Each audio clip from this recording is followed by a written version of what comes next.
কি এক আজব দুনিয়া। ছেলেরা মেয়েদেরকে প্রপোজ করলে হয় লোফার, আর মেয়েরা ছেলেদেরকে প্রপোজ করলে হয় অফার। আর আমার কপালটা এমন খারাপ, আমি আদুবাই হয়ে গেছে, আমার কপালে কাউরে জুটতেছে না।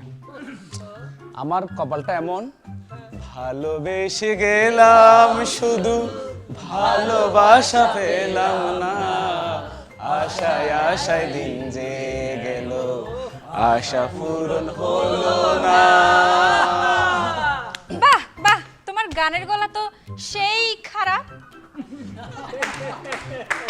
বাহ, তুমি তো দেখতে সেই খারাপ না, অনেক সুন্দর। I love you. আমার বয়ফ্রেন্ড আছে। You deserve two. I deserve 7, no 2।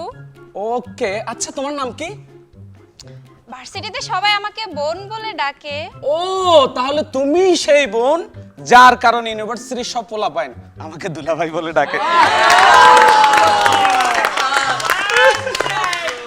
তোমাকে কিন্তু আমার ভালো করেই জানা আছে। আচ্ছা, গতকাল ছোট বাচ্চা মেয়ে একটা নিয়ে হেঁটেছিলে তুমি, ওই মেয়েটাকে? ও আচ্ছা আচ্ছা, সেটা আমার ভাগ্নি। কিন্তু তোমার তো কোনো বোন নেই। আরে না, আমার এক্সের মেয়ে। তাই বলো? আচ্ছা, তোমার কোনো গার্লফ্রেন্ড নাই কেন? আরে আর বলো না, ছোটবেলায় আমার আম্মা আমার এমন কপালে টিপ দিছে, কালো টিপ, যাতে কোনো কারো নজর না লাগে। এই টিপের এতই জোর, আজ পর্যন্ত কোনো মাইয়ার নজরে পড়লাম না।